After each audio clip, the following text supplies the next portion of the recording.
Foreigners भी आते हैं इंडिया में स्टडी करने के लिए, they do value the Indian education. That is why they come to India to seek education for higher. तो welcome mister Walia. Thank you. आज हम दोबारा बैठ रहे हैं, दोबारा कुछ इंटरेस्टिंग बातें करते हैं. My pleasure again. और सर लास्ट टाइम कन्वर्सेशन बहुत इंटरेस्टिंग था, पब्लिक को बहुत मज़ा आया. आई गेस आपने भी पूरा पॉडकास्ट खुद देखा होगा. हाँ मैंने देखा, and good to know that people are liking it. Views भी अच्छे आ रहे हैं. हाँ जी, हाँ जी. हम लोग लास्ट टाइम जिस टॉपिक पे बात कर रहे थे वहीं से हम कंटिन्यू करते हैं. हमने लास्ट टाइम बहुत बात की कि हम यूथ को कैसे एनकरेज कर सकते हैं to learn more so that they can question better. जी. राइट. तो अभी सर मैं बात जो करना चाह रहा हूँ, मैं करना चाह रहा हूँ यूथ के एजुकेशन पे.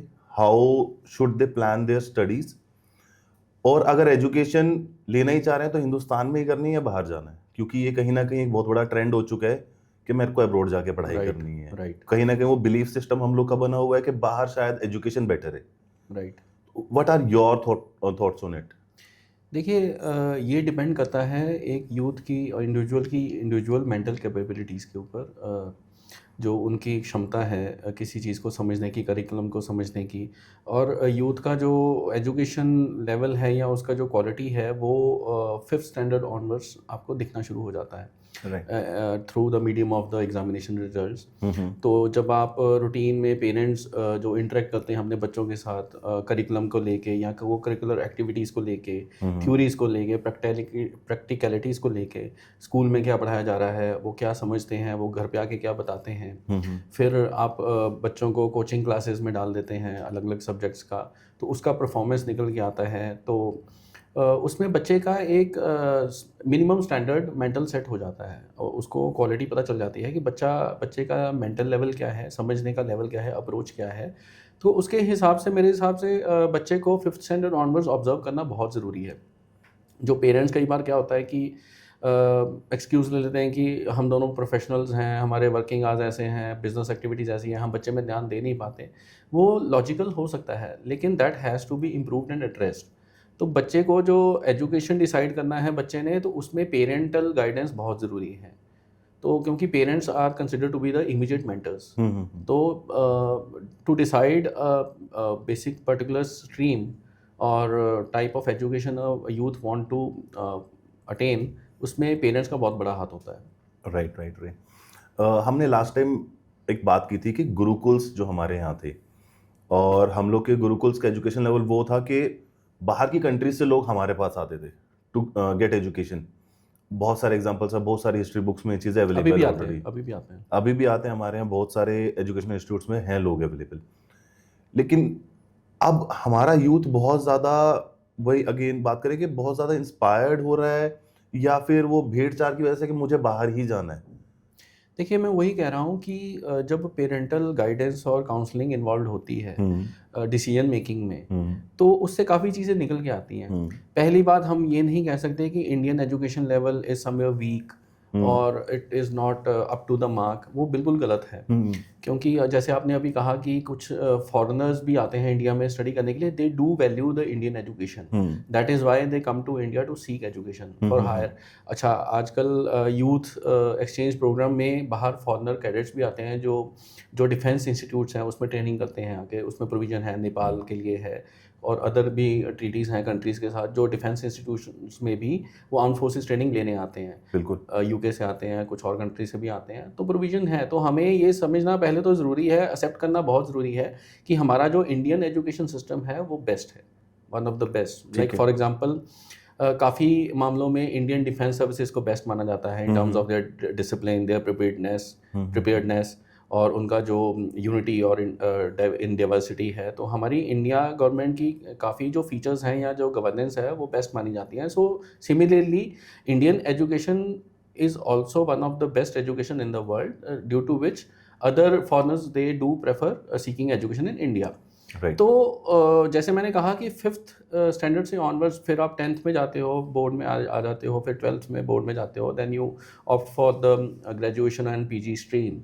तो पहली बात तो ये है कि फिर घूम फिर के वही बात आ जाती है कि जो बच्चे का जो बेसिक मेंटल लेवल है वो टेक्निकल है, नॉन टेक्निकल है, वो उसका जो रुझान है वो आर्ट्स में है, ह्यूमैनिटीज़ में है, मेडिकल में है, नॉन मेडिकल में है, अकाउंटिंग में है, कॉमर्स में है या मैनेजमेंट बिजनेस स्टडीज़ में है, तो वो एनालाइज करना बहुत ज़रूरी है। वो हमें जो इंटरेस्ट है बच्चे का वो 8th स्टैंडर्ड ऑनवर्ड्स हमें दिखना शुरू हो जाता है कि उसका क्या इंटरेस्ट है। उसके बेसिस पे पहले तो मेरा ये व्यू है, प्राइमरीली हमें जितने भी एजुकेशन सिस्टम इंडिया में अवेलेबल है, जो अपॉर्चुनिटीज़ हैं, ऑप्शन है, हमें उनको एक्सप्लोर करना चाहिए। ठीक है। अब फॉरेन कंट्री में ऑब्वियसली आप दूसरी कंट्री में जाओगे तो उनका एजुकेशन सिस्टम तो बिल्कुल चेंज हो जाएगा। तो जब आप फॉरेन कंट्री से एजुकेशन जो है वो सीख करते हैं, वो ज़रूरी नहीं है, it do not ensure you employment in India. कुछ स्ट्रीम्स हैं जैसे मेडिकल स्ट्रीम है, जो मैंने सुना है, मैंने खुद तो नहीं पढ़ा, मेडिकल स्ट्रीम है कुछ, जो इंडियन गवर्नमेंट है वो कुछ कंट्रीज़ की डिग्री मानते हैं, नहीं मानते हैं। अच्छा, फिर वैसे ही अगर आप बेसिक मेडिकल डिग्री अचीव करके, कोर्स अचीव करके आप बाहर की कंट्रीज़ में कहते हैं, मैंने सुना है कि वो मानते ही नहीं है। वो कहते हैं जी हमें तो यहाँ से आपको एज अ फ्रेशर स्टार्ट करना पड़ेगा, पूरी की पूरी एजुकेशन आपको दोबारा लेनी पड़ेगी। राइट। तो ये बहुत ज़रूरी है इंडिविजुअल स्टूडेंट्स और पेरेंट्स के लिए एनालाइज करना कि वो किस स्टेज पे प्रेफर कर रहे हैं क्या एजुकेशन, और वो क्या प्रेफर कर रहे हैं कि इंडिया में करनी है कि बाहर करनी है, और उसका रिजल्ट क्या होगा। हमें रिजल्ट और कंसिक्वेंसेस पे भी कंसंट्रेट करना है before deciding a particular education field. Let suppose कोई पर्सन डिसाइड कर लेता है कि मुझे जाना ही जाना है, तो अभी हम लोग के यहाँ पे जो इमिग्रेशन रूल्स हैं इतना कितना कंफर्टेबल है कि लोग इजीली बाहर जा सकते हैं, या कुछ स्ट्रिक्टनेस इंक्रीज हुई है अभी? देखिए, अभी जो जैन ऑनवर्ड्स, जब से मिस्टर डोनाल्ड ट्रंप जो हैं ऑनरेबल प्रेसिडेंट ऑफ यूएस, उन्होंने 20 जैन 2025 को दोबारा टेक ओवर किया है the United states of America की गवर्नमेंट को, और उनके इमीडिएटली ज्वाइन करने के बाद जो इमिग्रेशन पॉलिसी स्ट्रिक्टनेस हुई है, so that is alarming and I opening also for everyone.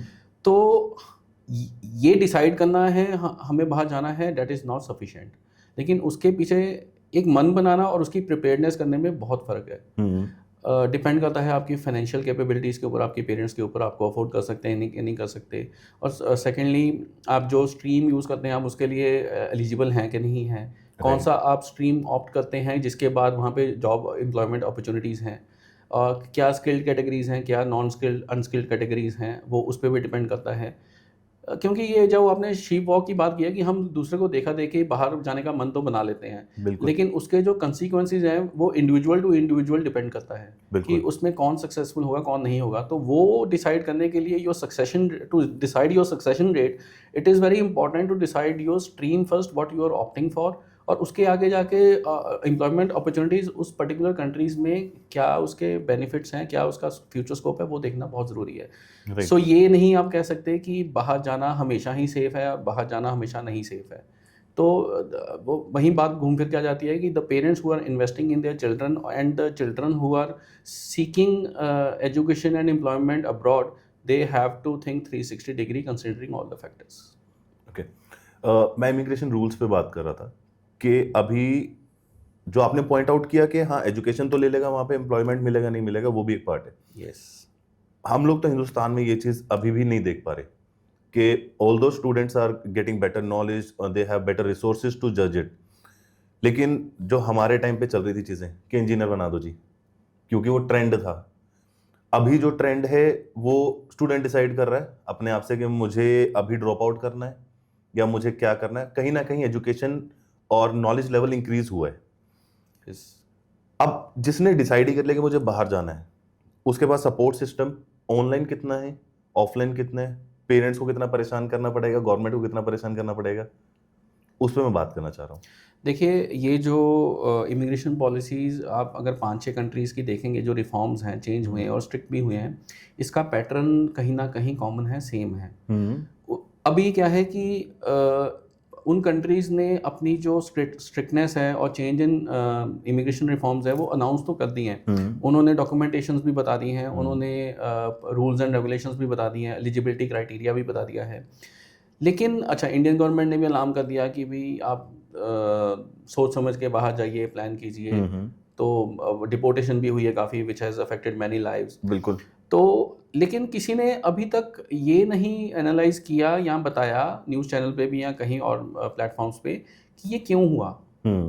Deportation हुआ क्योंकि वो अनएलिजिबल थे वो हो गया, वो वापस आ गए। उसके पीछे रीज़न क्या था, क्यों एकदम से कंट्रीज़ ने डिपोर्ट करना शुरू कर दिया? उसका रीज़न मैं जो समझ पा रहा हूँ इन डेप्थ में ये है कि अब कंट्रीज़ क्या है कि जब हम इंडियंस, मैं अपनी कंट्री की बात करूँगा या किसी कंट्री से भी लोग जाते हैं, तो ऑब्वियसली दूसरी कंट्री का जो पॉपुलेशन बर्डन बढ़ता है, नंबर ऑफ पॉपुलेशन इंक्रीज़ होती है, नंबर 1। सेकेंडली काफ़ी कंट्रीज़ ऐसी हैं जो डे 1 से वहाँ पे लैंड करने के बाद जो विजिटर्स हैं, सिटीजन को मेडिकल फैसिलिटीज़, इंश्योरेंस फैसिलिटीज़ और अदर फैसिलिटीज़ जो हैं वो देना शुरू कर देती हैं। अभी जो मैं समझ रहा हूँ कि US government along with other countries उन्होंने एनालाइज़ किया है कि हमारी कंट्री लैंड ऑफ लॉ के ऊपर भार तो बढ़ रहा है, मतलब बाहर की कंट्री से लोग आ रहे हैं, लेकिन उनको फैसिलिटीज़ भी मिल रही हैं, लेकिन उनकी तरफ से जो कंट्रीब्यूशन है इनकम टैक्स का वो सही हो नहीं रहा। They have started analysing it. Okay. क्योंकि जो कंट्रीज़ फैसिलिटीज़ देती हैं, ऑब्वियसली दे एक्सपेक्ट कि जो सिटीज़न, जो माइग्रेटेड सिटीज़न जो है वो आया है, वो इनकम टैक्स का भी कंट्रीब्यूशन करे। मुझे जो समझ में आया है, फॉर एग्जांपल आप एजुकेशन वीज़ा की बात करें तो जो मैंने पैटर्न देखा है इमिग्रेशन रिफॉर्म्स का जो चेंज हुआ, जो स्ट्रिक्टनेस हुई है, वो पहली बात तो इफेक्ट पड़ा है एजुकेशन वीज़ा के ऊपर। तो एजुकेशन वीज़ा में उन्होंने क्या किया है, मैंने नोटिफिकेशन भी कुछ देखी है न्यूज़ में भी, जो गवर्नमेंट ने अनाउंस किया है कि वो 5, 10, 15 साल पीछे का रिकॉर्ड अब देख रहे हैं कि हमने जो एजुकेशन वीज़ा फॉर्म पे कमिट किया था, जो स्ट्रीम कि मैं यहाँ पे आके बीटेक करूँगा या बीसीए करूँगा या करूँगी, तो उन्होंने ये देखा कि क्या वो बंदे ने एडमिशन लेने के बाद अपनी अटेंडेंस पूरी की, अपना कोर्स पूरा किया, उसने डिग्री ली, उसके बाद उसने वो जो उसकी डिग्री के हिसाब से, कोर्स के हिसाब से जो उसको जॉब मिलनी थी टेक्निकल, वो उसने ज्वाइन की कि नहीं की। क्या वो क्विट करके बीच में से, अटेंडेंस इनकम्प्लीट करके बिना डिग्री लिए वो पिज़्ज़ा बर्गर बेच रहा है, कैब चला रहा है या ट्रेलर चला रहा है, जो भी चला रहा है। तो वो इन्होंने सारा ये ट्रेंड देखना शुरू कर दिया है। क्योंकि मैं समझता हूँ कि जब आप एक टेक्निकल फील्ड में अपनी क्वालिफिकेशन पूरी करते हैं, उसके बाद जॉब लेते हैं, तो उसके हिसाब से आप सैलरी भी अच्छी लेते हैं। तो सैलरी जब आप अच्छी लेंगे, उसके हिसाब से आप अपना जो है बनता इनकम टैक्स भी पे करेंगे। तो गवर्नमेंट ने कहीं ना कहीं अब स्क्रूटिनी शुरू कर दी है, मॉनिटरिंग शुरू कर दी है कि बंदा क्या कमिट करके आया था यहाँ पे, कौन सी एजुकेशन, क्या कमिटमेंट्स करके आया था वीज़ा फॉर्म में, उसने वो पूरा किया कि नहीं किया। उन्होंने अब यूनिवर्सिटीज़, इंस्टीट्यूट से वो अटेंडेंस रिकॉर्ड मांगना शुरू कर दिया। जहाँ जहाँ पे प्राइमरीली उनको लगा कि बंदे की अटेंडेंस ही पूरी नहीं है, उसने लिया, वो पहली बात तो ये पॉइंट बन गया डिपोर्टेशन का, जी आप वापस जाओ, जो आप कमिटमेंट करके आए थे आप नहीं है। सेकेंडली फिर उसके बाद एजुकेशन पूरी कर ली, एजुकेशन के बाद आपने उसी फील्ड में एम्प्लॉयमेंट ली कि नहीं ली, वो स्क्रूटनी का पॉइंट भी बन गया।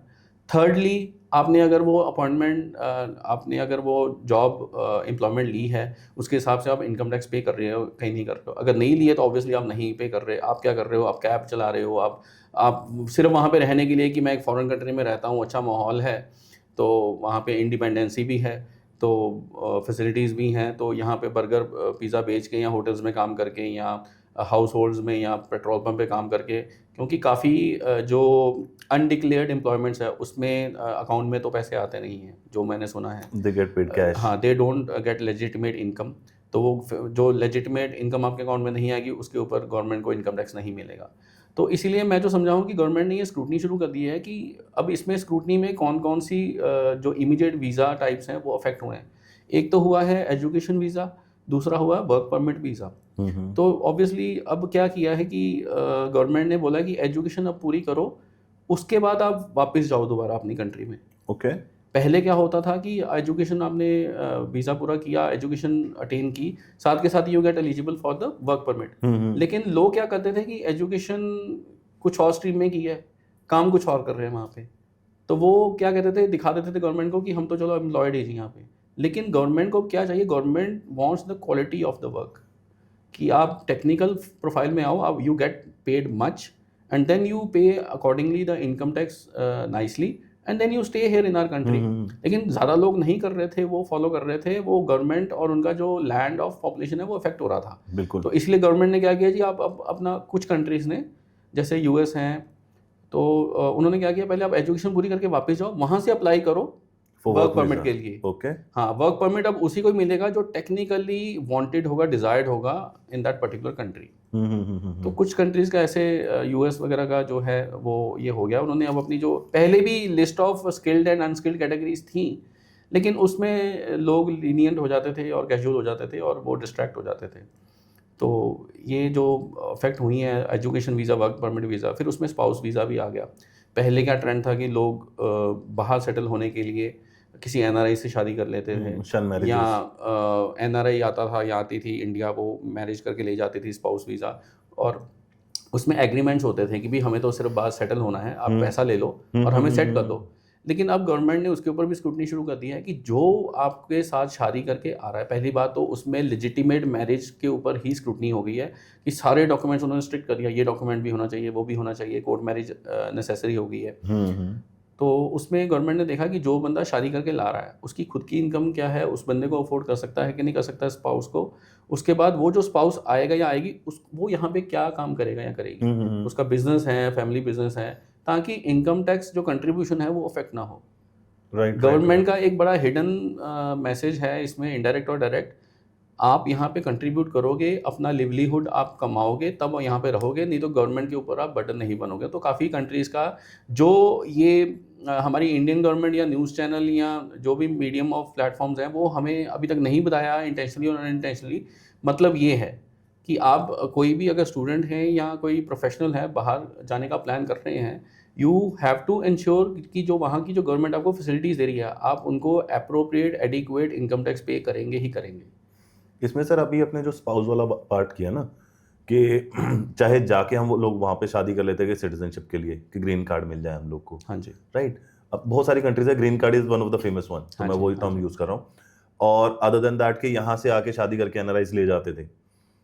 सेम सिनेरियो में लेट सपोज किसी का रिश्तेदार कोई सेटल्ड है, जिसको हम स्पॉन्सर वाली सेंस में बात स्पॉन्सर, करते हाँ हैं। जी। मेरे फ्रेंड के ब्रदर है, अभी वेटनरी डॉक्टर हैं वो यूएस में। तो पेरेंट्स वहां पे उसके साथ जाके सेटल होने की प्लानिंग में, अभी 6 महीना वो लोग रह के आ गए, सिर्फ देखने के लिए कि हम लोग का मन लग जाएगा नहीं लग जाएगा। तो ऐसे सिनेरियोज में भी बट वैसे अब स्टेप्स होंगे। देखिए वो कंट्री टू कंट्री डिपेंड करता है कि जो वो कुछ कंट्रीज अंडरटेकिंग ले लेती हैं, चलो जी कि मैं अपने पेरेंट्स बुला रहा हूँ या बुला रही हूँ, इनका खर्चा मैं उठाऊंगा, इनका मेडिकल भी मैं उठाऊंगा, वो बिजनेसमैन हो सकते हैं, तो वो कंट्रीज ऑब्वियसली एनालाइज करते हैं आपके फाइनेंशियल कैपेबिलिटीज़ को, तो वो अलाउ कर सकती हैं। लेकिन जो अब स्ट्रिक्ट कंट्रीज हैं जैसे यूएस है या कनाडा है, मतलब मैं जनरलाइज में मैं बता रहा हूँ, हो सकता है कि अब जैसे ये एकदम से रिवोक कर देते हैं सिटीजनशिप, तो it depends on the mood off the governments कि अगर उनको लगे कि जो बंदे ने कमिट करके अपने पेरेंट्स बुला लिए लेकिन ये कर नहीं पा रहा है और ये गवर्नमेंट को हेल्प के लिए बोल रहा है, तो उसमें हो सकता है कि depending on the immigration reforms of a particular country कि वो एक्सेप्ट भी कर लें और वो बाद में बोलें जी कि आपके तो पेरेंट्स आप खर्चा नहीं उठा रहे, आपने कमिट किया था तो आप इनको वापस भेजो। अब जैसे बर्थ राइट के ऊपर भी यूएस ने कुछ स्ट्रिक्टनेस दिखाई है, राइट। तो मुझे तो यही समझ आता है कि स्पाउसेस आ गए यहाँ पे अपना शादियाँ करके, तो उन्होंने जब यहाँ पे दे हैड बेबीज़, तो अब ड्यू टू अनएम्प्लॉयमेंट और ड्यू टू फाइनेंशियल इनकेपेबिलिटीज़ गवर्नमेंट को लग रहा है कि यहाँ पे पॉपुलेशन बढ़ रही है, बच्चे पैदा हो रहे हैं, लेकिन उनका खर्चा उठाने के लिए पेरेंट्स जो हैं वो केपेबल नहीं है, तो उन केसेस में हो सकता है कि their birth rights visas also they get revoked. पहले तो होता था ना, if you are born in a particular country तो आपको वहां का सिटीजनशिप मिल बाय जाता बर्थ था। आपका वो सिटीजनशिप मिल जाता है, लेकिन अब यूएस ने जो पर्टिकुलर यूएस की बात करें जहाँ से सुनने में आ रहा है, तो उन्होंने कुछ किया है ये तब्दीलियाँ अपने रिफॉर्म्स में, तो कुछ सोच समझ के किया है, सो दैट डिपेंड्स। ओके, तो आपको लगता है कि सर इंडिया में भी इन चीज़ों के ऊपर काम हो रहा है अब? देखिए इंडिया ने जैसे मैंने पीछे सुना था, न्यूज़ में भी पढ़ा था, इंडिया ने भी अब अपनी पॉपुलेशन काउंटिंग शुरू कर दी है, उसमें काउंट शुरू कर दिया है। उन्होंने भी जो ड्यूल सिटीजनशिप लेके कुछ लोग आए थे, कुछ आर्टिस्ट आए थे, कुछ ऐसा है, तो उनकी भी स्क्रूटनी शुरू कर दी है। तो ऑब्वियसली धीरे धीरे अब जैसे ये दूसरी कंट्रीज़ का ट्रीटीज़ बन रही हैं, अंडरस्टैंडिंग बन रही है, किनको फैसिलिटेट करना है, किसको नहीं बनना, इंडिया भी सोच रहा है कि वैसे भी इंडियंस खुद के लिए तो ये ऑब्लिगेशन और रिस्पॉन्सिबिलिटी है ही है कि आप यहाँ पे अगर रह रहे हो तो आपको इनकम टैक्स पे करना है, you have to share some amount of your earnings so that we run the government accordingly. लोगों से ही गवर्नमेंट चलती है, तो इंडिया भी धीरे धीरे उस पेज पे आ रहा है, they are coming to that decision makings कि हमें भी करना है, कंट्रोल तो करना ही है, तो obviously India has to take certain steps. Because India हम लोगों ने बहुत ज़्यादा वेलकमिंग नेचर के रहे हैं कि चाहे मैं I am taking the names of the country, चाहे पाकिस्तान से लोग आए हैं, चाहे बांग्लादेश से हैं, चाहे श्रीलंका से आए हैं, चाहे और भी कंट्रीज से आए हैं, तो बहुत ज़्यादा वेलकमिंग हो गया सीन। पॉपुलेशन ऑलरेडी बहुत ज़्यादा हम लोग के पास है, फिर जो लोग भी आए हैं उनको भी हमें रिसोर्सेज प्रोवाइड करने हैं, गवर्नमेंट टेक केयर करेगी जी, तो कहीं ना कहीं बर्डन तो हमारे कंट्री पे भी है. We are talking about other countries जहाँ पे ये सब प्रॉब्लम हो रही है, तो दे आर टेकिंग स्टेप्स. तो बट ओवैसे Indian government will be taking steps regarding it. नहीं तो अल्टीमेटली प्रेशर किसके पास आएगा? जो एक इनकम टैक्स पेइंग सिटीजन है इंडिया का.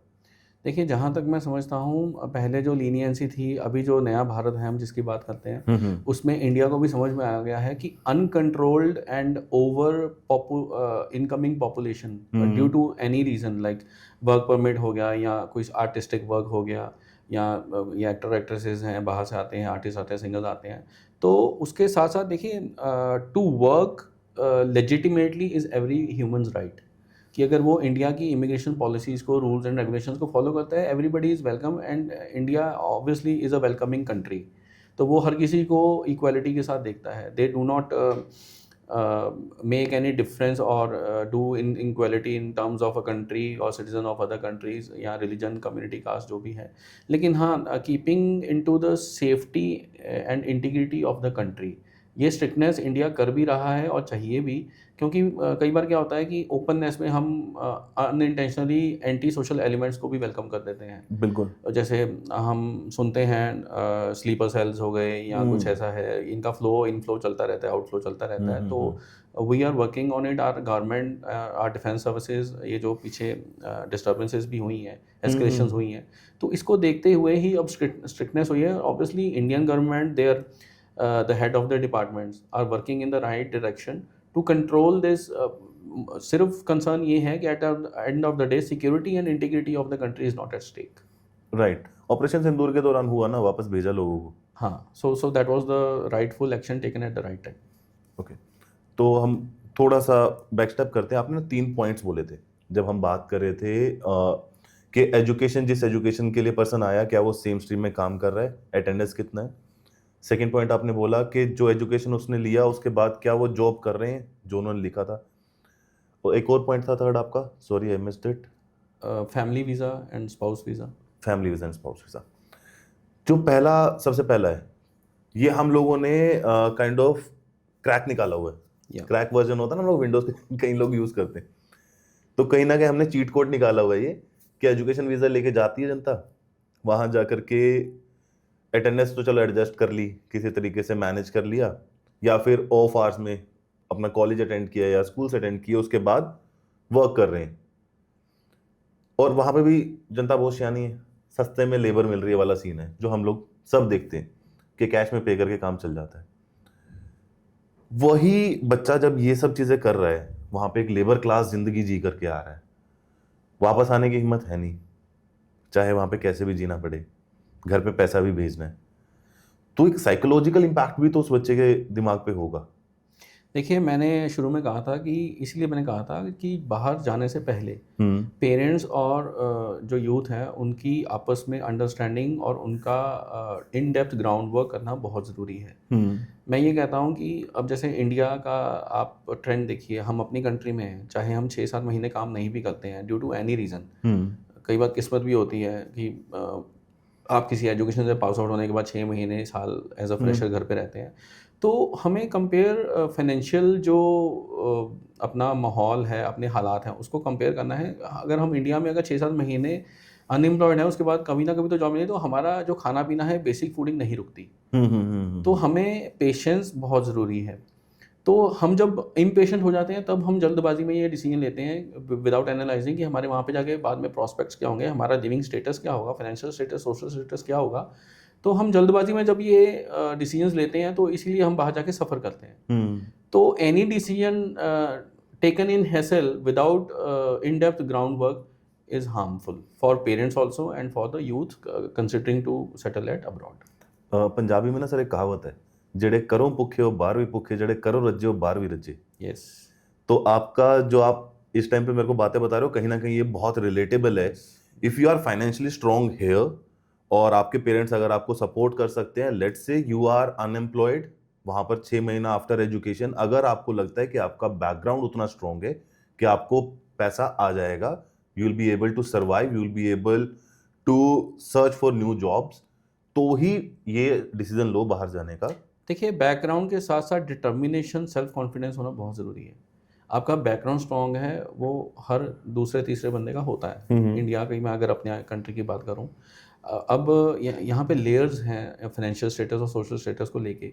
लेकिन कई बार क्या होता है कि मैं आजकल ट्रेंड्स देख रहा हूँ, पिछले अगर 15 साल का मैं ट्रेंड देखूँ सिविल सर्विसेज का, तो कई लोग पुअर फैमिली से होते हैं, बीपीएल फैमिली से होते हैं, they do equally compete with the candidates of other family backgrounds, financial statuses। अब जो मैं अगर केडर्स निकाल के देखूँ, साउथ के केडर्स में से भी तमिलनाडु से, चेन्नई से, यूपी से, बिहार से जो हैं कंपैरेटिवली, नॉर्थ इंडिया के कंपैरेटिवली जो हैं वो आईएएस आईपीएस बन रहे हैं। ये डिटर्मिनेशन की बात है। अब obviously those youth who are from BPL family and from middle class और ऐसा फैमिली जो फाइनेंशियली सिक्योर नहीं है, they do analyse their capabilities कि मैं ठीक है, मैं बाहर नहीं जाना चाहता ना मैं जा सकता हूँ, तो they do check themselves, put them on the competition in the civil services and they shine। तो ये भी आपके सामने एग्जांपल्स हैं। तो ज़रूरी नहीं है बाहर ही जाना है, पैसा कमाना है। वही मैं कहता हूँ कि एनालाइजेशन करना बहुत ज़रूरी है पेरेंट्स और बच्चों का, कि हम अगर एक स्टेप लेते हैं, अगर हम इन्वेस्टमेंट करते हैं तो उसका रेपरकशन क्या होगा, उसका आउटकम क्या होगा। Calculated risk taking basically. हाँ जी। तो अगर रिस्क लेना बुरी बात नहीं है, अगर आप में डिटर्मिनेशन है कि ठीक है, मैंने इतने पैसे मेरे पेरेंट्स को मैंने बोला वो इन्वेस्ट करेंगे, उसके बाद मैंने वहाँ पे जाके अपने I have to carry on my own. मेरे पेरेंट्स ने एजुकेशन मेरे को करवा दी, जिसके लिए मैंने जिद की थी बाहर जाने की, जिसके लिए मैंने अपना इंटरेस्ट दिखाया था, मुझे उन्होंने फुलफिल किया है। अच्छा, स्टडी करते करते साथ में कमाना is not a bad thing. It is government allows, ठीक है, गवर्नमेंट कहती है ठीक है, वो दे अंडरस्टैंड कि बच्चा जो है वो केपेबल है, हार्ड वर्किंग है, he or she wants to earn money on his own or her own, तो वो देती है, वो गलत नहीं है, लेकिन not on the verge of the attendance in your curriculum। Right. वो कहते हैं ठीक है, आप अपनी अटेंडेंस पूरी करो कॉलेज की, आप अपनी मेहनत करो, साथ में यू कैन। अच्छा, उन लोगों को वर्क परमिट भी मिलता है। It is not the case that अगर गवर्नमेंट फील करे कि ये बच्चे ने अपनी स्टडीज़ भी अपने आप की है, पूरा किया है, अब कमाया भी है, वो कहते हैं ठीक है, वापस नहीं भेजेंगे आपको, यू आर केपेबल, आप टेक्निकली साउंड हो, यू टेल अस, आप जिस फील्ड में आपने स्टडीज़ पूरी की, आप करना चाहते हो, यार वेलकम। मैंने ऐसे केसेस देखे भी हैं, और सेम ग्रुप में से मैंने डिपोर्ट होते भी देखे, जो बीच में से अटेंडेंस अपनी छोड़ के ज़्यादा पैसा कमाने का कर दिया, कि मैंने उनके ऊपर ऑब्वियसली बर्डन होता है कि मैंने अब अपने पेरेंट्स से पैसा नहीं मांगना। लेकिन when you put your education on the stake for on the basis of which you came to the country, वो गलत है। राइट। वो फिर वो स्टूडेंट कंफ्यूज हो जाता है, यूथ, यार मैं पैसा भी कमा के दे रहा हूँ गवर्नमेंट को, मेरे को ये वापस भी भेज रहे हैं। तो कहीं ना कहीं आपने वो जो वीजा प्रोसेस है, उसकी जो टर्म्स एंड कंडीशन है, उसको वायलेट कर दिया अनइंटेंशनली, जो कमिट किया था वो हुआ नहीं। तो इसीलिए वो डिपोर्ट हो जाते हैं। एजुकेशन कंप्लीट कर लिया अपना, लेकिन वो सेम स्ट्रीम में जॉब नहीं कर रहे हैं, सेम टेक्निकल बैकग्राउंड के साथ जहाँ से वो सीख के आए हैं। Let's suppose BTech computer science की है, लेकिन जॉब कर रहे हैं पेट्रोल पंप पे, या XYZ कुछ और प्रॉब्लम कर रहे हैं, कुछ भी और काम कर रहे हैं। तो इस सिनेरियो में गवर्नमेंट को तकलीफ है, मान गया मैं, उनको होनी भी चाहिए, लेकिन कहीं ना कहीं तो वो इनकम टैक्स पेमेंट ब्रैकेट में तो आएगा ना पर्सन। देखिए, मैंने वो पहले भी बताया था कि अगर तो आपके अकाउंट में आ रहा है पैसा, वो गवर्नमेंट को दिखता है। जैसे अब इंडियन गवर्नमेंट का भी मिनिस्ट्री ऑफ फाइनेंस में इनकम टैक्स ये मॉनिटर करती है, जितना पैसा आपके अकाउंट में आएगा वो आप उसके ऊपर इनकम टैक्स देंगे। तो काफ़ी कंट्रीज़ में है, अब वही चीज़ है, गवर्नमेंट कहती है कि आप लेजिटिमेट वे क्या है, वो हर किसी, लेजिटिमेट जो वर्ड है वो हर किसी वे ऑफ अर्निंग या एजुकेशन में वो एप्लीकेबल है, कि हर काम आप लेजिटिमेट वे में कर रहे हो तो आप एलिजिबल हो रहने के लिए। आप इनकम अपने अकाउंट में ले रहे हो, उसके ऊपर इनकम टैक्स लग जाएगा, तो गवर्नमेंट को कोई प्रॉब्लम नहीं है। क्या आपने पढ़ाई क्या की थी, काम क्या कर रहे हो, उसमें फिर कोई तकलीफ वाला सिनेरियो नहीं है? नहीं है, गवर्नमेंट को तो देखिए पैसा चाहिए, इनकम टैक्स चाहिए। अब वो जो वीज़ा देती हैं वो भी तो रेवेन्यू जनरेशन है। वो वीज़ा देके, अब गवर्नमेंट्स भी बड़ी स्मार्ट हैं, वो वीज़ा आपको दे तो देती हैं, अपना पैसा उन्होंने ले लिया, उसके बाद वो मॉनिटर करती हैं। Giving a visa is not commitment for the citizenship और परमानेंट रेजिडेंसी, ये आप हमें समझना पड़ेगा। बिल्कुल, ठीक है। अब क्योंकि वीज़ा की जो टर्म्स एंड कंडीशन है, मुझे लगता है कि आने वाले टाइम में उनके जो एनेक्स्टर्स हैं या उनकी टर्म्स एंड कंडीशन काफ़ी वास्ट होने वाली हैं, कि जिसको पढ़ने के बाद ही आप डिसाइड कर लोगे कि आपने जाना है कि नहीं जाना है। तो वो ठीक भी है, वो आपको एक साफ आईना दिखा रही है कंट्रीज कि ये हमारे रूल्स हैं, ये आने वाले टाइम पे हम 15-20 साल 25 साल आपको मॉनिटर करेंगे, you will be on the radar. तो ये अच्छी बात भी है, तो यूथ को हेल्प करेगी कि हाँ, हमें वहाँ पे जाके वेदर हम जो अपने पेरेंट्स को कमिट करके जाने, देखो पहली रिस्पॉन्सिबिलिटी प्राइमरी मॉरल हमारे पेरेंट्स की तरफ है, जो हम पे इन्वेस्ट करते हैं। तो उसी से ही वो इंश्योर हो जाएगा कि हम जो अपने पेरेंट्स को कमिट करके जा रहे हैं, क्योंकि उनका हार्ड अर्न पैसा लगवा रहे हैं, उसके बाद वहाँ कंट्री में जाने के बाद जो कंट्री को गवर्नमेंट कमिटमेंट्स हैं उससे नहीं आप भाग सकते। आप अपने पेरेंट्स को बेवकूफ़ बना सकते हो, आप अपने घर वालों को, अपने अपने जो गार्डियंस को। गार्डियंस को कर सकते हो, लेकिन गवर्नमेंट वहाँ पे आगे जाके आपके आगे जाके हर्डल लगा देती है, और वो लेजिटिमेट है बिल्कुल। कि आप उन हर्डल्स को क्रॉस करते रहो। Nobody will touch you in other country. Let's come two point 3। एक तो सिनारियो वो हुआ कि आपका स्पाउस जो आपको यहाँ से शादी करके वहां लेके जा रहा है, या वहां जाके जो आप सिटीजनशिप के लिए शादी कर रहे हो, उस सिनेरियो में तो चलो समझ आ गया। लेकिन हमारे यहाँ तो कहीं ना कहीं ये प्राउड का फीलिंग होता है, उस साडी कुड़ी एनआरआई नाल भी आई जा रही है, ऑस्ट्रेलिया चल रही है जी, कनेडा चल रही है जी। बाद में जो उनकी सिचुएशंस होती हैं उस पर कोई बात नहीं कर रहा। देखिए, ये एक जब तक तो ये ज़्यादा है, आपकी बात ठीक है, या नॉर्थ इंडिया में ज़्यादा ट्रेंड है। हम अपनी कंट्री की ही बात करेंगे कि कोई ग्रूम आया वो ब्राइड ले गया, कोई ब्राइड आई वो ले गया। अच्छा, पहले तो क्या था कि अब इसमें जो हम इल्लीगल माइग्रेशन की बात करें तो ये भी उसका पार्ट है कि कई बार अभी अभी तक तो यही हो रहा था कि एक लड़के ने या लड़की ने अपनी एजुकेशन लेवल वो पूरी नहीं की जहाँ से पॉइंट बनते हैं वीज़ा के लिए, ट्रैवलर वीज़ा या इमिग्रेशन जो है permanent residency.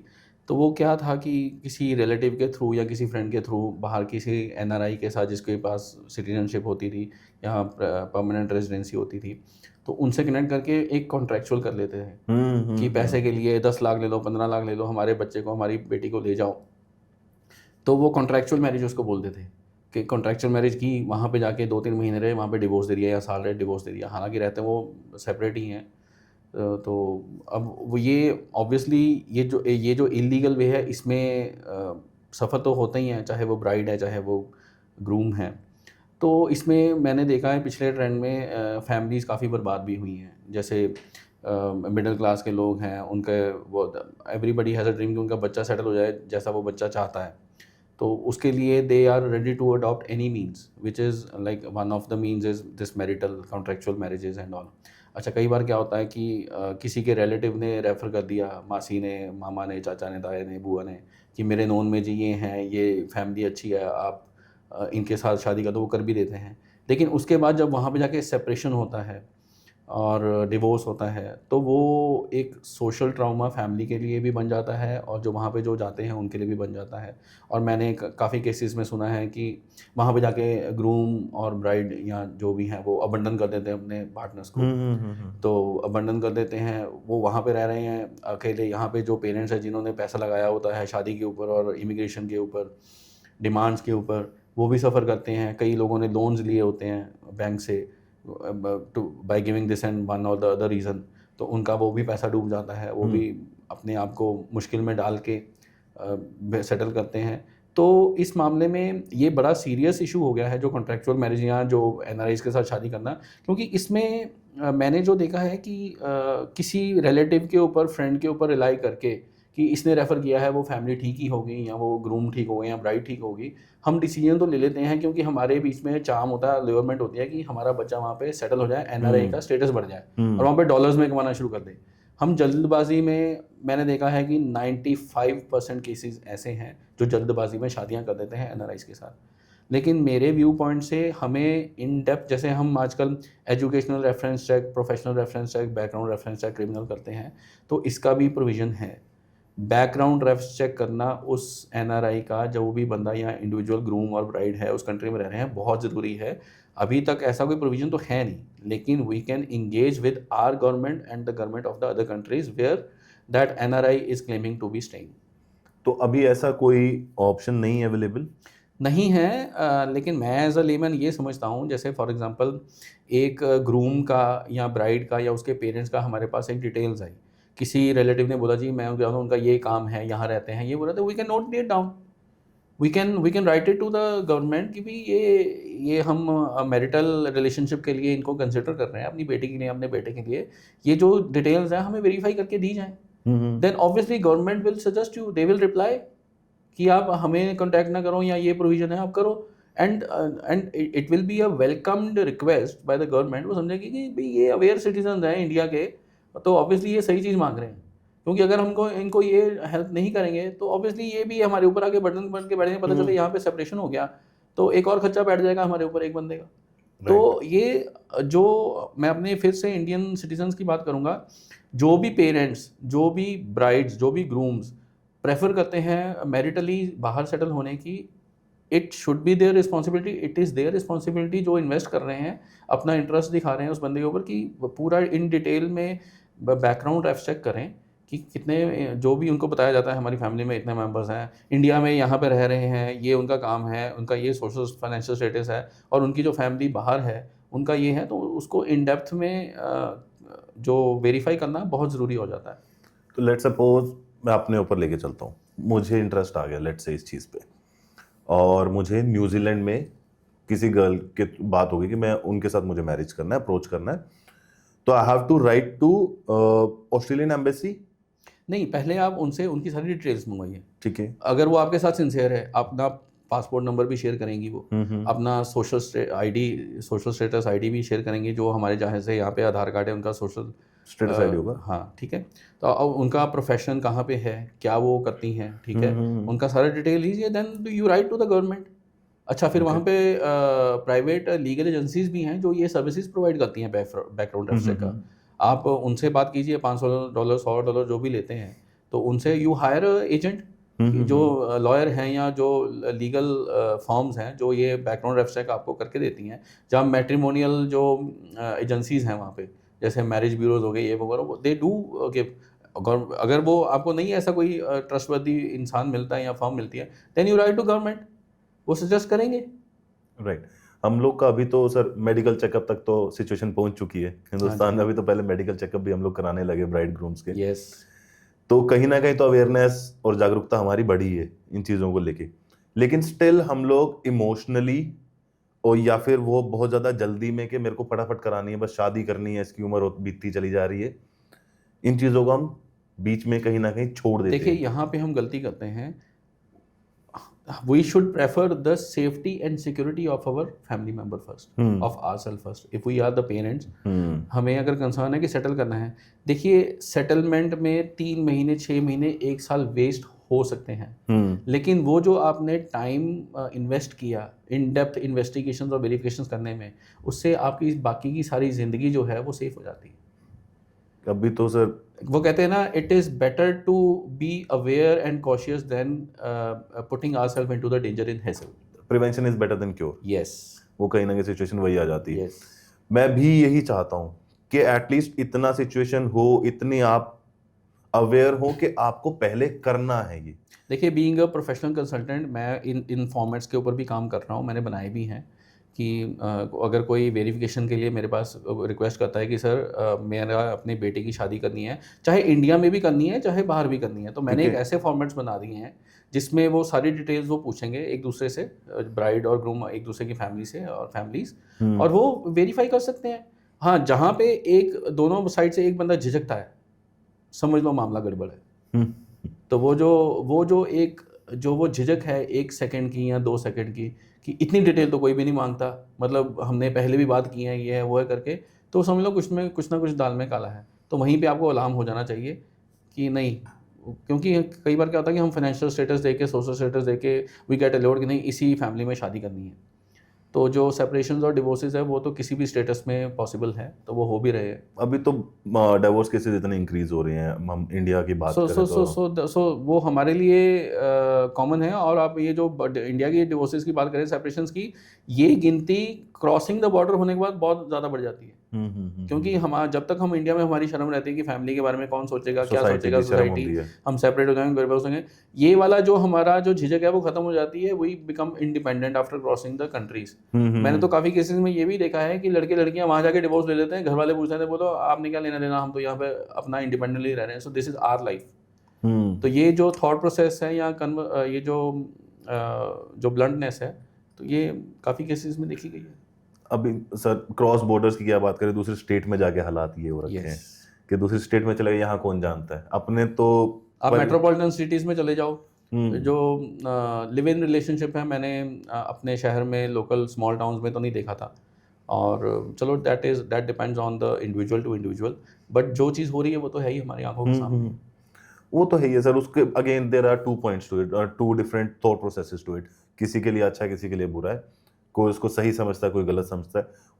Everyone has their own opinion on it. हम लोग उस चीज़ के ऊपर नहीं जाएंगे, हम लोग सही दिशा में ही रहते हैं राइट। कि हमें इमिग्रेशन को लेकर के, वीज़ा को लेके, बाहर मूव आउट करने को लेकर के एक टर्म पढ़ी थी, आई गेस मैंने 7th या 8th में पढ़ी थी, ब्रेन ड्रेन के नाम से एक वर्ड था, जो बहुत ज़्यादा इम्पैक्ट मुझे उस टाइम पे, उसके बाद से मैंने डिसाइड किया था मैं हिंदुस्तान में रहने वाला हूँ, whether I am earning good or not, whether I am getting good things or not, मुझे सर्विसेज से रिसोर्सेज मिल रहे हैं नहीं मिल रहे हैं, मैं इसको लेकर के बाहर नहीं जा रहा। जो होगा मेरे देश के लिए होगा, जितना एफर्ट होगा मैं अपने देश के लिए करूंगा। नहीं बॉर्डर पे जाके अपन कर सकते तो इकोनॉमिकली कैसे देश को सपोर्ट कर सकते हैं, और कुछ नहीं तो कूड़ा ही सफाई की, मैं उस पर ध्यान दे दूंगा।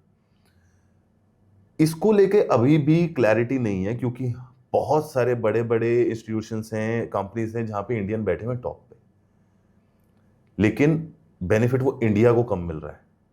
ब्रेन ड्रेन का अभी भी इम्पैक्ट वही है। देखिए, ब्रेन ड्रेन जो है, ब्रेन ड्रेन वहाँ पे होता है जहाँ पे सही टाइम पे काउंसलिंग और गाइडेंस नहीं होती है। मैं फिर वहीं पे आता हूँ कि एक होता है इंडिपेंडेंट डिसीजन लेना, एक होता है कलेक्टिव डिसीजन लेना। Collective decision happens when you involve your well wishers, your parents, your guardians who invest in you, who show their believe, trust, faith in you. जहाँ पे इंडिपेंडेंट डिसीजन होगा, hassle में होगा, ऐसा नहीं है कि इंडिया में बाहर जाके लोग इन्वेस्ट नहीं करते। काफ़ी बिजनेसमैन हैं, काफ़ी एम्प्लॉयज़ हैं जो, जैसे फॉर एग्जांपल यूके में इंडियन जो हैं आईटी कंपनीज में सबसे ज़्यादा हैं। तो यूके की जो आईटी इंडस्ट्री है, इंडियंस रूल। तो काफ़ी कंट्रीज़ में है, दुबई है या सिंगापुर है, उसमें रियल इस्टेट में इंडियंस काफ़ी हैं, और वो NGOs के थ्रू अपने इंडिया में भी इन्वेस्ट करते हैं। They do welfare for the citizen of the country which is India. Senior citizen के लिए ओल्ड एज होम खोल दिए, यहाँ के कई अंडर प्रिविलेज BPL बच्चों की स्टडीज़ को इन्वेस्ट कर दिया, उनको फाइनेंस कर दिया, स्पॉन्सर कर दिया। तो ऐसा नहीं है, लेकिन ये जो ब्रेन ड्रेन वाली बात है, ये इंडिविजुअल टू इंडिविजुअल डिपेंड करता है, लेकिन कहीं ना कहीं इट ओवरटेक्स द पॉपुलेशन जो वेल सेटल्ड है, कहीं ना कहीं इफेक्टेड है। But again individual to individual, majority में या जो लोग जैसे सोचते हैं, कई कहते हैं कि ठीक है, लाइक यू सेड कि our country is always welcoming. तो जो बाहर जाते हैं उनको पता है कि हमारा जो we have our nest based in India only, we have to come. वो कहते हैं चिड़िया सारा दिन उड़ के शाम को सेफ्टी नेट है ही हमारे पास, है। तो हमें कभी भूलना नहीं चाहिए, और ना ही लोग भूलते हैं कि बाहर चलो 1-2 साल, 3 साल, 4 साल या 10 साल के बाद भी, 25 साल के बाद भी मैंने कई इंडियंस देखे हैं वापस आते हुए, रीसेटलिंग इन देयर ओन कंट्री। वो अपना एक घर रखते हैं, एंसेस्ट्रल हाउस रखते हैं, या एक बना के रखते हैं प्रॉपर्टीज, जिसकी वजह से उनको ड्यूल सिटीजनशिप भी मिलती है, depending on the time to time reforms of India and immigration reforms of their own countries. आपने जो अभी घर वाली बात कही ना सर, बहुत सारे गांव ऐसे हैं जहाँ पे घर खाली पड़े हैं। Yes, that is a better truth. Servants are taking care of the houses, या फिर माँ बाप, बूढ़े माँ बाप यहाँ पे, बच्चे बाहर हैं, no one is there to take care. मैं थोड़ा सा इस चीज़ को लेके बहुत एंगर फील करता हूँ कि जिसने आपके ऊपर सारी जिंदगी लगा दी, जिस माँ बाप ने, जिन्होंने सब कुछ लगा दिया अपना आपके ऊपर, आप उनके लिए अवेलेबल नहीं हो। ठीक है, आपको अपनी लाइफ में आगे बढ़ना है, आपको अपने लिए अच्छे डिसीजंस लेने हैं, दैट इज वन सिनेरियो, लेकिन हमारी रिस्पॉन्सिबिलिटी भी तो है ना कुछ। देखिए, इसमें थोड़ा सा मैं डिफर करूँगा, क्योंकि we can not generalise this scenario. अभी क्या है कि मैं जो देखता हूँ, जैसे maintenance of senior citizen act है, पेरेंट्स एक्ट है, जो 5 और 23 जो भी है, उसमें वो एम्पावर करता है कि जो सीनियर सिटीजन है, पेरेंट्स हैं, उनकी बच्चे केयर करें, राइट। बट उसमें थोड़ा सा डिफरेंस ये है कि अब बुजुर्गों के ऊपर भी डिपेंड करता है कि वो कहाँ पे रहना चाहते हैं, किसके साथ रहना चाहते हैं, ठीक है। अब अगर हम यूथ की बात करें, यूथ जो है, ये नहीं कह सकते हैं कि यूथ ही गलत होता है या सीनियर सिटीजन भी गलत। तो this scenario is very debatable, depends on the individual, including parents and children also. अब यूथ कहता है कि अच्छा, मम्मी पापा आपने मेरे ऊपर पैसे लगाए हैं, आपने मुझे सेटल किया है, मैंने यहाँ सेटल होना है, आप मेरे साथ चलो। अब मेजोरिटी ऑफ द वो कहते हैं ना कि कलियुगी बच्चे नहीं होता, हर कोई कलियुगी बच्चा नहीं होता, और हर कोई कलियुगी माँ बाप नहीं होता। तो ये मैंने तभी कहा डिबेटेबल है, ठीक है। श्रवण कुमार भी आज की डेट में भी मिलेंगे, ठीक है जी। तो लेकिन ये इंडिविजुअल में फिर बात आ जाती है। अब पेरेंट्स अगर बोलें कि नहीं हम फॉरेन कंट्री जाना नहीं चाहते जहाँ पे तेरा फ्यूचर है और हम वहाँ पे क्या करेंगे, पड़ोस में बात नहीं होती, ये है वो है, टाइम नहीं होगा, हम तो अपने यहाँ घर पे ही रहेंगे। सो ये सिनेरियो भी है। लेकिन अब प्रॉब्लम ये है कि जिस बच्चे के ऊपर आपने पैसा लगा दिया, उसको पढ़ा लिखा दिया, अगर वो किसी कंट्री में जाके सेफ महसूस करता है प्रोफेशनली, सोशली, इमोशनली और फाइनेंशियली, तो that decision of the old senior citizen people can not be imposed on them. अब उसमें ये नहीं कह सकते कि बच्चा गलत है। अब अगर बुजुर्ग ही ना रहना चाहे, ठीक है, दैट इज अच्छा, अनदर ऑन द साइमल्टेनियसली, हाँ ये पॉसिबल होता है। हमारे क्या है कि हमारे सेक्रीफाइसिंग जो वो क्या कहते हैं अप्रोच हर किसी में नहीं होती, पेशेंस नहीं होती।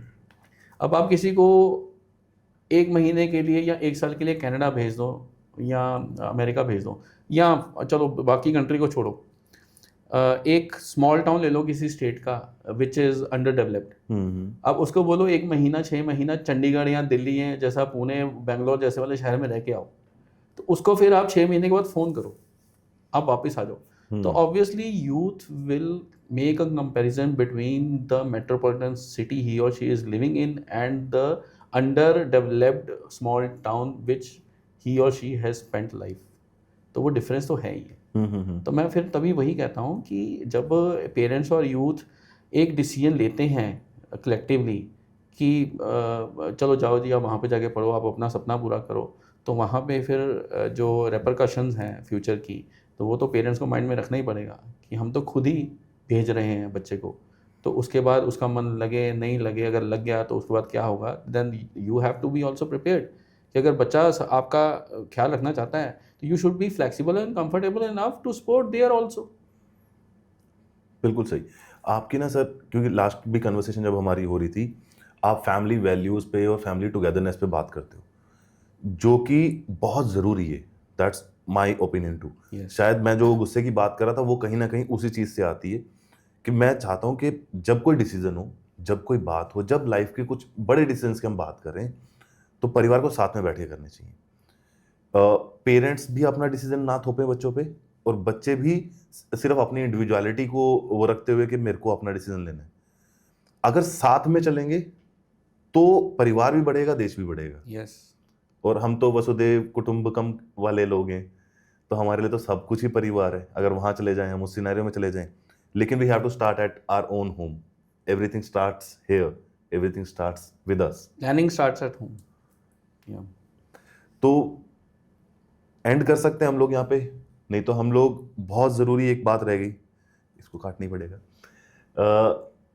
हम लोग जो परिवार की बात कर रहे हैं ना, परिवार कहीं भी रहेगा, सुखी रहेगा, दुखी रहेगा, सबके अपने अपने खेल हैं, सबके अपने अपने सिनेरियोज हैं। पैसा कहाँ ज़्यादा बन रहा है उस तरफ हमारी दौड़ हमेशा रहेगी, चाहे कभी खत्म नहीं होगी। छोटे शहर से निकल के बड़े शहर जाना है, या एक कंट्री छोड़ के दूसरी कंट्री जाना है। पहले वो दुबई वाले ट्रेंड की हम बात कर रहे थे कि पहले जाते थे लोग कि जी दुबई मामा के पास चले गए कमाने के लिए, और अब सिनेरियो ये भी है कि हमारे पास एक्सपोज आ रहे हैं इन्वेस्ट इन दुबई के, तो हमारे देश में बहुत कुछ बदल रहा है। आपने देखा अभी एक्सपो वाला न्यूज़? अगेन वो प्रॉपर्टी से रिलेटेड है, बहुत लोग इन्वेस्ट कर रहे हैं वहाँ भी, और वहाँ का इन्वेस्टमेंट भी इधर आ रहा है। आपका क्या थॉट प्रोसेस है इसको लेके? देखिए, मैं फिर वही बोलूँगा कि अपॉर्चुनिटीज़ आती रहेंगी, अलग अलग प्लेटफॉर्म्स हैं इन्वेस्टमेंट के। अब जैसे हमने इन्वेस्ट करना है, वी हैव टू एनालाइज। पहली बात तो गवर्नमेंट्स जो है वो कंपैरेटिवली काफ़ी कम एक्सपोज लगाती हैं दूसरी कंट्रीज़ में, ये प्राइवेट कंपनी ज़्यादा होती हैं, ठीक है जी। जैसे रियल एस्टेट की कंपनीज होगी, वो कहते हैं लैंड प्रॉपर्टी में करो, तो हमारे इंडिया में भी चलती रहती है, you invest in Himachal, you take buy home in Himachal, अभी non Himachalis are allowed to buy land this and that करके। तो वो जिस बंदे ने, ये फिर वही बात आ जाती है जैसे हम इमिग्रेशन के लिए सोचते हैं, माइग्रेशन के लिए कि हमने एनालाइज करना है, तो वैसे ही जो इन्वेस्टर है जिसने इन्वेस्ट करना है उसके लिए एनालाइजेशन होना इन डेप्थ में बहुत ज़रूरी है। जहाँ तक तो गवर्नमेंट पॉलिसीज़, गवर्नमेंट आती है दूसरी कंट्री में कि ऐसे ऐसे हमारी पॉलिसीज, अब जैसे कनाडा ने एक बार खोला था टेंडर की Indians are welcome to buy petrol pumps and we will give you the citizenship also. तो अब चाहे वो गवर्नमेंट स्कीम खोल रही है, चाहे कोई प्राइवेट कंपनीज खोल रही है, we have to, it is our prime responsibility to for our own safety to get into the depth of the schemes. उनकी जो टर्म्स एंड कंडीशंस क्या है, डाइवर्जिंग तो नहीं है, बिफूनिंग तो नहीं है, पता चले पॉइंट नंबर 6 कुछ और कह रहा है, पॉइंट नंबर 20 उसी को ही कॉन्ट्राडिक्ट कर रहा है। तो ये वाली टर्म्स एंड कंडीशन डॉक्यूमेंटेशन में जाना बहुत ज़रूरी है, उसको समझना बहुत ज़रूरी है। फिर हमारे लीगल एडवाइजर्स होते हैं, हर किसी के पास एक नॉन लॉयर होता है, और सीएज होते हैं, चार्टर्ड अकाउंटेंट्स होते हैं, विच कैन कैलकुलेट कि हाँ सर ये आप इतना इसमें इन्वेस्ट करोगे, उसमें इतने देर के बाद रिटर्न आएगा, गवर्नमेंट की पॉलिसी कहती क्या है। So when we come across these expose or proposals by the governments of other countries or companies of other countries, it is our prime duty to engage all those professionals who are capable to understand these things, who are able to analyze. आप consultancy fees दो, चाहे 50-60 हज़ार, जो 1 लाख रुपए जो भी लेता है बंदा, जिसका ये फोटे है इन चीज़ को एनालाइज करना। मेरा यही कहना है, सजेशन है अपने सिटीजन्स ऑफ इंडिया को, कि कोई भी फाइनेंशियल डिसीजन लेने से पहले it is our prime responsibility, it should be our prime responsibility to ensure our financial safety, and we should engage someone professional जो इसको एनालाइज कर सके कि हाँ इसमें इन्वेस्ट करना सही रहेगा कि नहीं रहेगा। सर इस टॉपिक पे आई गेस बहुत लंबी चौड़ी चर्चा हो सकती है, will keep it for some another time. Right. मेरा थॉट प्रोसेस बीच में मैं भटकता रहता हूँ। एक टॉपिक मुझे याद आया, आपने मूवी देखी ABCD 3 और Yes. डंकी देखी आपने? yes. जो सिचुएशंस वहाँ पे दिखाई गई हैं कि 50-50 लोग एक घर के अंदर रह रहे हैं और बेचारों को खाने को नहीं मिलता, यहाँ से बड़े खुश होके गए थे। क्यों गए थे? क्योंकि कोई चाचे का लड़का गया हुआ था जिसने दिखा दिया कि भाई मैं तो टेस्ला चला रहा हूँ, यहाँ पे मैं यहाँ पे बड़ी कोठी में रह रहा हूँ, मैं पार्टीज कर रहा हूँ। वो टैटूज भी दिखाते हैं और हेयर स्टाइल भी दिखाते हैं। उन सबको देख के कहीं ना कहीं हम लोग बड़े खुश हो जाते हैं कि यार वही चाहिए। तो ये जो हम चीज़ देखते हैं, ये पर्दे का एक तरफा है सीन। देखिए, ये जो डंकी वनकी की आप बात कर रहे हैं, so this is the reason कि हमने जो डिपोर्टेशंस देखी हैं, जो स्ट्रिक्टनेस एंड इमिग्रेशन रिफॉर्म्स देखे हैं, ये इन्हीं इलिजिटमेट वेज का कंसिक्वेंसेस हैं। जो गवर्नमेंट ने अभी क्या हुआ है कि गवर्नमेंट ने अपने जो ये डंकी रूट्स हैं, donkey route means easy access to the borders of the countries, जो गवर्नमेंट की मॉनिटरिंग सर्विलेंस के अंडर नहीं होते हैं, वो गुफा होती हैं, कोई जंगल होते हैं, कुछ होते हैं। तो ये डंकी रूट्स इनको बोलते हैं हम, जो which are the access, illegitimate access to the countries, entering the countries. तो ये इसी का ही नतीजा है कि लोग जाते थे या जाते हैं, अभी भी ये ज़्यादातर तो बंद ही हो जाएगा, क्योंकि US, कनाडा, ऑस्ट्रेलिया, जो UK, जर्मनी, फ्रांस, इटली, जो ये जिनको ये ज़्यादा प्रेफर करते हैं, हम इंडियंस भी करते हैं, तो उन्होंने स्ट्रिक्टनेस किया, उन्होंने अपनी सर्विलेंस भी बढ़ा दी है। पहले time to time services, random surveillance होती थी, अब 24/7 कर दी है, जिसमें सर्च लाइट्स वगैरह जो भी हैं। पहले भी ये मूवीज़ का बनने का यही मतलब है कि अपने सिटीजन को अवेयर किया जाए कि ये हाल होते हैं, लेकिन समझने वाला समझता है, नहीं समझने वाला तो फिर रिस्क लेता ही है, तो फिर वो बाद में डिपोर्ट होता है। अच्छा, उसमें क्या है कि वहाँ पे जाके ऑब्वियसली हमें जो पिक्चर दिखाई जा रही है, हमारा कोई रिलेटिव है, मैं फिर वही बात करता हूँ, this depends on the individual to individual social and financial status. वो वहाँ पे काम क्या कर रहा है, बिजनेस क्या है, पूरी फैमिली सेटल्ड है, जॉइंट फैमिली बिजनेस होते हैं, तो इसमें 50 to 60% जेन्युइन भी होते हैं जिन्होंने अपने आप को एस्टेब्लिश किया होता है, लेकिन उनको देख के बाहर जाना बेवकूफ़ी है, क्योंकि आपकी अपनी कैपेबिलिटीज़, आपकी अपनी डिटर्मिनेशन, आपके अपने फाइनेंशियल सोर्सेज अलग हैं, उनके अलग हैं। और मेजॉरिटी ऑफ द केसेस में मैंने देखा है कि आपका कोई रिलेटिव आपको ल्योर करके, आपको मोटिवेट करके, फ्रेंड सर्कल या कोई भी है लेता है, बाहर बुला लेता है। कोई, मैं कहता हूँ कि कोई हफ्ते तक या 2 हफ्ते तक या महीने तक आपको सपोर्ट करेगा, घर में रहने के लिए दे देगा, लेकिन बाहर जैसे महंगाई है, डॉलर का rate obviously it is different from scenario from rupee, तो एक दिन का खर्चा ही, मतलब बर्गर खाना भी, मुझे लगता है कि 1 घंटा अगर कोई काम ना करे तो उसके लिए बर्गर खाना भी जो है वो मुश्किल हो जाता है। तो डिपेंड करता है कि आप किसी के कहने पे, मोटिवेट करने पे या इंस्पायर होने पे बाहर चले तो जाते हो, लेकिन उसके बाद पता चलता है कि जो हमें पिक्चर दिखाई गई थी cross the border video call पे या कुछ, वो उसका जो सच अलग है, वो हम सफ़र करते ही हैं फिर। ठीक है, तो अब सर रैप अप करते हैं हम लोग कन्वर्सेशन को, कहीं ना कहीं डेड एंड पे पहुंच रहे हैं हम लोग। इतना ही एंड करेंगे कि पब्लिक को जागरूक रहना है। अगेन हम लोग की लास्ट कन्वर्सेशन का भी यही था कि जागरूक रहो, नॉलेजेबल बनो, ताकि आप सेफ रहो। यस। तो आपसे जब भी बात होती है, इसी सिनेरियो पे होती है, यही होती है, और आप हमेशा ये कहते हो कि प्लीज़ लर्न समथिंग, सीख जाओ, पहले जान लो अच्छे से, फिर स्टेप लो। बिना रिसर्च के, बिना एनालिसिस के कोई भी स्टेप लोगे तो उसमें रिस्क हमेशा फालतू ही होगा, ऑब्वियसली। और वो इम्पैक्ट करता है not just you, to the family, to the society, to the country. तो please be aware, be knowledgeable and start learning things man. Lose मत करो खुद को, मत किसी भी चीज के पीछे भागने पे मजबूर करो, पहले देख लो, जांच लो, परख लो, फिर steps low. Thanks for it. Thank you.